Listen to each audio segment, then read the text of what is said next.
Assalamualaikum warahmatullahi wabarakatuh.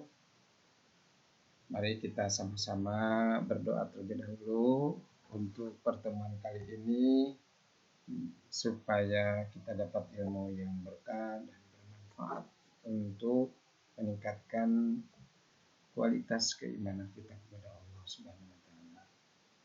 Raditu billahi rabba wa bil islami dina bi Muhammadin nabiyya wa rasulah rabbi zidni ilman warzuqni fahman.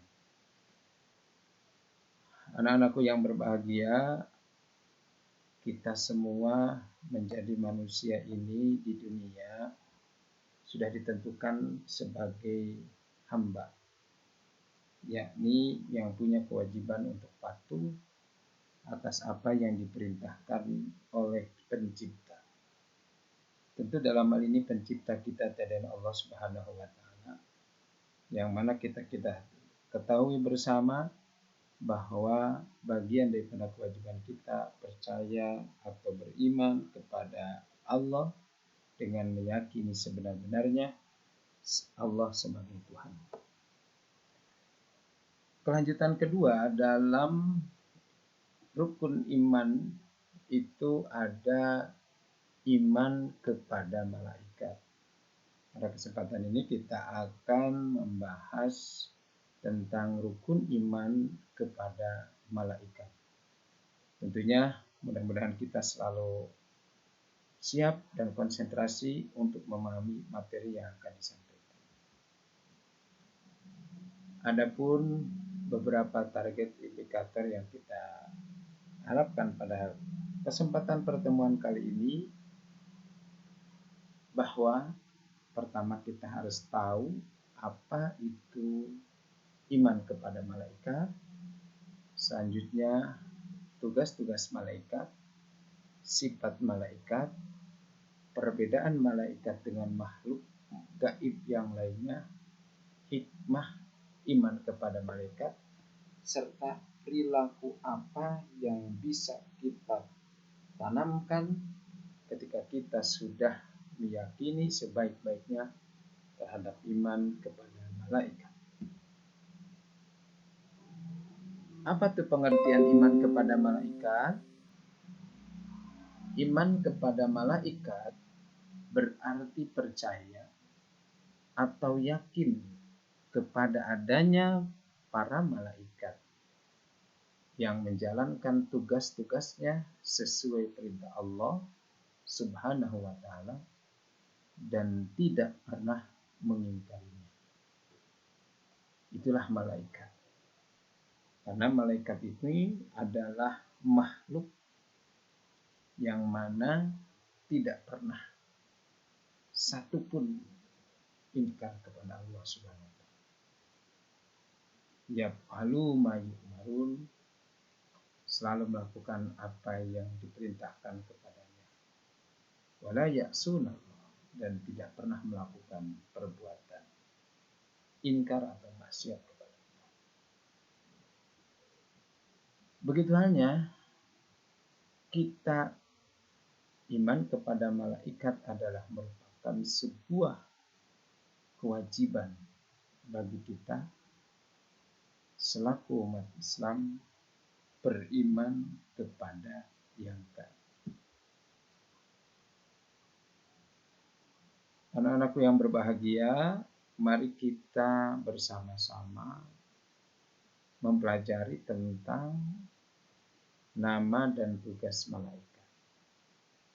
Nah, ini yang wajib kita ketahui bersama, mengenal malaikat dan tugasnya. Pertama, malaikat Jibril. Jadi malaikat Jibril bertugas menyampaikan wahyu, dalam artian malaikat Jibril ini oleh Allah diperintahkan untuk menyampaikan wahyu kepada rasul-rasul yang menjadikan pilihan Allah Subhanahu wa taala. Yang kedua, malaikat Mikail yang bertugas mengatur rizki semua makhluk yang ada di alam jagat raya ini. Sehingga andaikan seseorang yang mana dia hidupnya tidak akan lama lagi, malaikat Mikail berupaya mencari di titik mana rezeki untuk dirinya, untuk si orang tersebut. Selanjutnya malaikat Israfil bertugas peniup sangkakala. Trompet di sini bukan berarti trompet mainan. Dalam artian adalah merupakan kiasan yang sangat sederhana. Dengan satu tiupan maka akan hancurlah seluruh alam jagat raya ini. Dan tiupan pertama nanti oleh malaikat Israfil hancurlah alam jagat raya, dan selanjutnya akan dibangkitnya para manusia dari alam. Yang keempat, malaikat Israel sebagai pencabut nyawa. Malaikat Israel mencabut nyawa atas kehendak Allah Subhanahu wa taala. Dan beliau tidak pernah bisa untuk menjadikan orang tidak jadi dicabut nyawanya. Karena idza jaa ajaluhum la yastakhirun sa'atau wa la yastakhirun. Selanjutnya malaikat Munkar dan Nakir ini nanti yang akan menanyakan kebaikan dan keburukan di dalam kubur. Ketika manusia sudah masuk ke dalam kubur, Raqib dan Atid adalah sebagai pencatat amal baik dan buruk.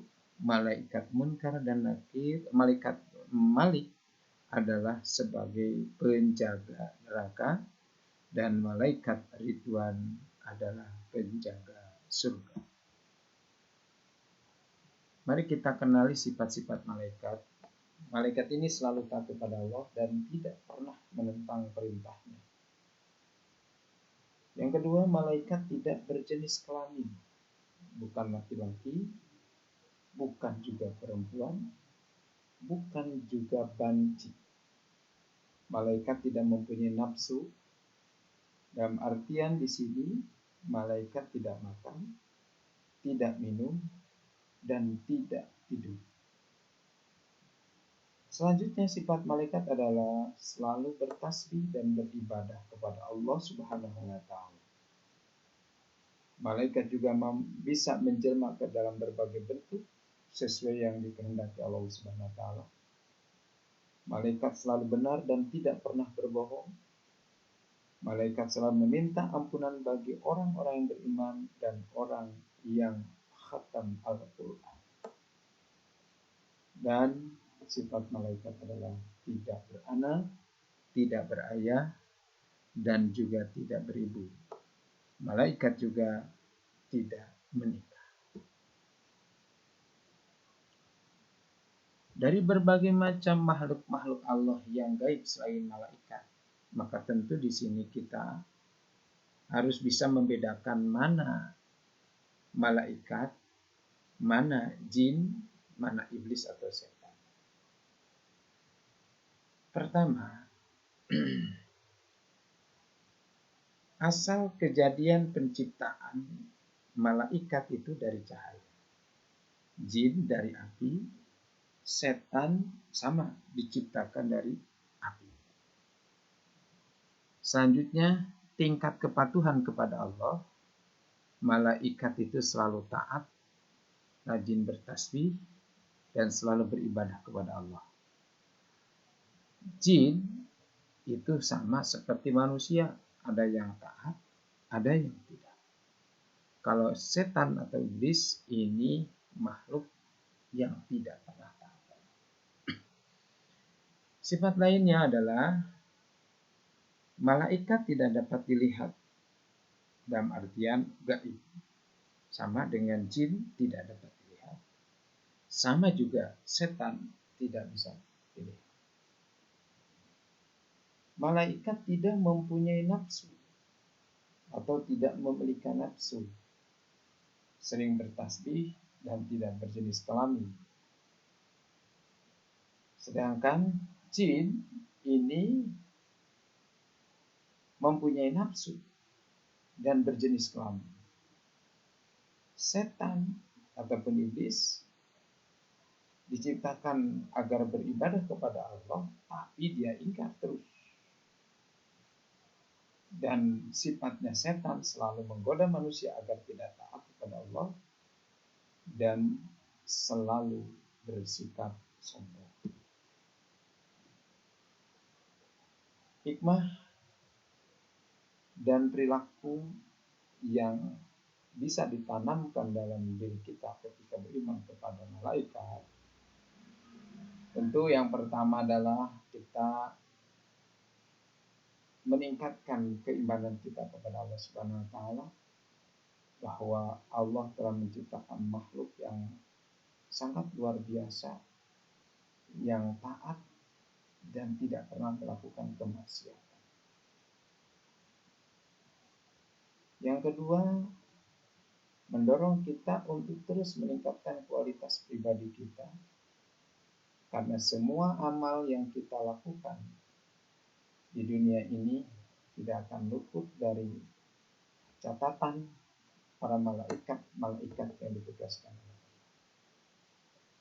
Yang ketiga, kita harus berupaya mewujudkan masyarakat yang mempunyai akhlak atau moral, akhlak yang mulia, karena semua kita di dalam kehidupan selaku manusia, apapun yang kita lakukan ini ada nilai, dan ajakan kita kepada masyarakat lain adalah merupakan nilai positif yang ada catatannya pada malaikat.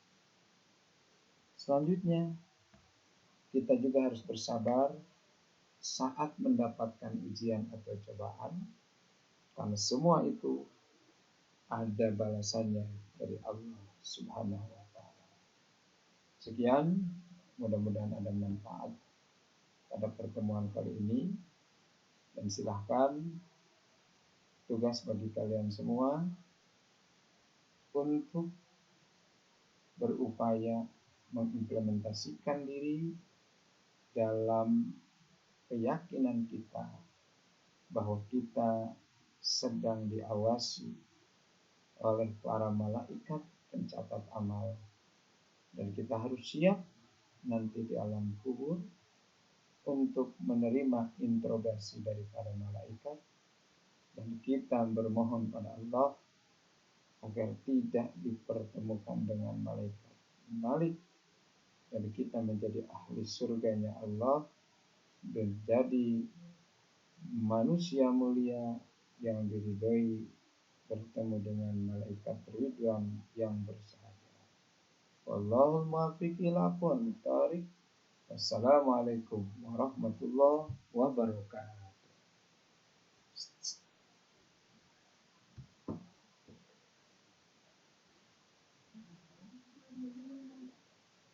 Ini kayaknya banyak yang bisa.